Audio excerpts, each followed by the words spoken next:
So Team TJ advances to 6-0, leaving Justin Edwards as the last man standing for Team Cody. Welcome to Tough Talk. Karyn Bryant here alongside tonight's big winner, Ramsey Nijem, and of course, middleweight champion, Ultimate Fighter winner, and former TUF coach, Michael Bisping. So Ramsey, obviously, we just watched the fight together. Love having the chance to sit here and watch it with you. But I'm curious how you felt about the stoppage. Do you really feel that was the right thing at the end there? I mean, there was two choices. Either the ref was going to stop it early, or whatever you call it, an early stoppage, or I was going to choke him out. I mean, you could see I had a rear naked choke in pretty damn deep, or I was going to punch his teeth in. He had no mouthpiece. He spit out his mouthpiece. I mean, you eat one elbow with no teeth, or with no mouthpiece, you lose teeth. He says that he was saying to the referee, though, that he was fine. He said, no, I'm good, I'm good. Was he saying that? He was screaming. I didn't hear that, if I'm honest. I didn't hear that. And when I was in the fight, I didn't realize that it was even stopped, because, you know, you're in the zone, and I was going for the choke, and the ref had to pull me off, and then they're trying to say it's an early stoppage, but, I mean, I watched the video back, and he spits out his mouthpiece. He looks like he's about to tap, to me. So you got the $5,000 finish bonus. What did you do with the cash? I actually went to Hawaii with my girlfriend and turned her into my fiance. I bought a ring and went on a vacation and got engaged, and luckily she said yes. Wow. Nice. Yeah. Congratulations. All right. Thank you. Congratulations Super excited to you. right now. Well, and good on you for getting that $5,000, too, at the beginning of the season. That was pretty awesome. Well, we have a jam-packed show for you, because in just over 10 minutes, we're going to have an exclusive look at next week's episode of The Ultimate Fighter Redemption. You definitely don't want to miss that. But first, RJ Clifford is standing by in the troll booth, researching our guest and polling social media using the hashtag ToughTalk. RJ, what do you have for us? Thank you, Karyn. I've graduated from the troll booth to the troll podium. I'm all grown up now. Anyway, to answer our first question, we need to take you back all the way to episode 1, when Ramsey put on his negotiating hat with Dana White. We're gonna pay you guys $10,000 a fight. Nice. What about finishes? 20,000? What about what? Per finish? You trying to get more money out of me? Yeah, I am. You guys are gonna make $290,000. I am, dude, I am. I'll give you $5,000 to finish. All right. So great move by Ramsey. McDuck MMA tweets, Ramsey negotiating for $5,000 win bonus was money. So Ramsey, were you the most popular fighter in the house after getting Dana to fork over an extra 5 Gs? I mean, I think it made me a popular person in the house, but not in the good way. You know, everyone was kind of like watching out for me after that. You know, I wasn't scared to speak up. Everyone was super friendly, but then it kind of just put me on the radar. But at the end of the day, I kind of wanted my 10% from all those guys that got finishes. I'm still waiting for my bonus, my 10%, and if they don't get it, I'm gonna start, calling my lawyer and stuff. All right, all right. Well, we're gonna be gathering your tweets and sharing them all show long. If you want to get involved, use the hashtag ToughTalk. And I promise the troll booth will find you. So, again, congratulations on the win over Julian. Thing is, though, you haven't fought since 2015. So how did it feel for you getting back in there? How much of a decision was it for you to even decide to come back? It was a lot. It definitely took a lot of time for me to decide to go back to The Ultimate Fighter. My first initial reaction was no. First time I was on the show, it was really fun. I was young. I was super, super young, and it was just a fun time trying to chase my dream, be in the UFC. This time I was a lot more, aware. It took some time, and, they talk about ring rust when you're out for that long. It's, a little bit true. I definitely had a little bit of more nerves than I normally had. But once I got into the fight, and you can see I can start moving, I just start fighting, and it's pretty natural to me. Well, it did look like the guillotines were in pretty deep. And I did speak to your coach, Tarek Azim, earlier today. He said, no, Ramsey's cool. He knows he's got a thick neck. He knows he can handle these tough situations. But they look like they were close. Michael thinks it's BS. We had a discussion in the green room before. Pardon me, the avocado room. And she said that. She said, no, he puts himself there on purpose because he can take them. I'm sorry.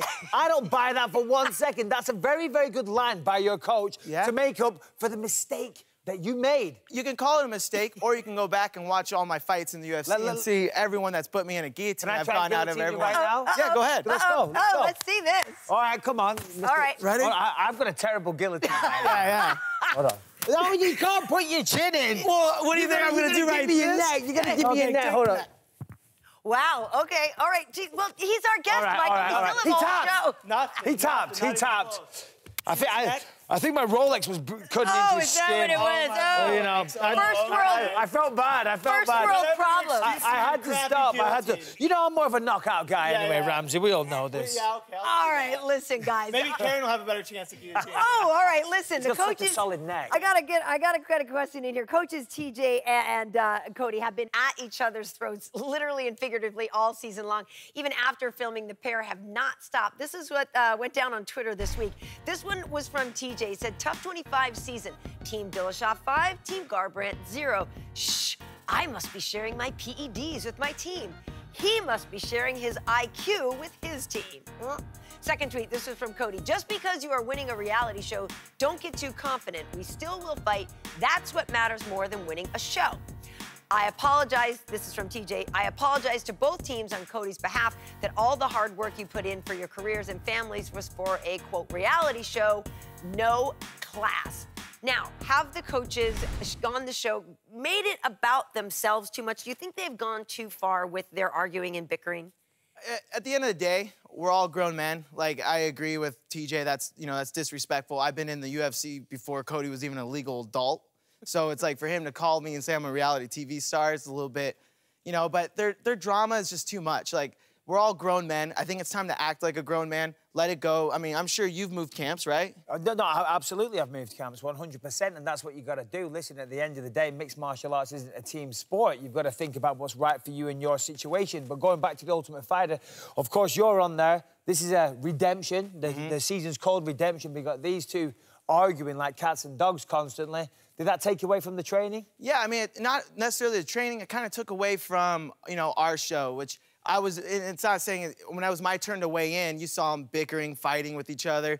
Yeah, and it keeps going on. We're trying to do our fight picks. They keep fighting. All those scenes are always when we're together. And I actually say something, and that's why you hear me say you don't say anything when Dwayne was here, because every time Dwayne would be there, everyone would be quiet and really well-behaved. Dwayne would leave, and they start just talking so much crap to TJ, 4 of them. And it's just like, come on, guys. We want to train. We want to fight. We want to share our stories. And we're all men. I've changed camps. But playing devil's advocate, I mean, everybody's trying to get ahead in life. Yeah. Okay, you're trying to win the Ultimate Fighter. You're trying to get that $250,000.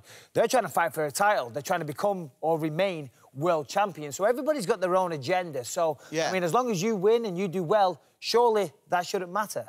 Yeah, I agree. And it didn't really matter. It didn't affect. And by the end of the show, you're just kind of like exhausted by it. Like, we kept on asking if they could go and maybe, in the budget, get a counselor and then have them all sit down, decide who gets the kids in the divorce or whatever. And we're just like, we're all grown men. I've changed camps, and my friends, you know what they did when I changed camp? They came out and visited me and trained with me and helped me get better. And then we're fine if I came back and forth. Well, if we get them to resolve, it'll be tough reconciliation. We can all learn and grow from Ramsey's attitude. Absolutely. Yeah, we'll all sit together, have a sit-down meeting. Dr. Phil will come in, special guest. I like it. I have a feeling Cody would just say, "Cash me outside." Cash me outside. All right, we got to talk about Julian Lane. He was notorious on TUF as being one of the biggest wild cards to ever enter the house. Here he was facing off with you after the weigh-in.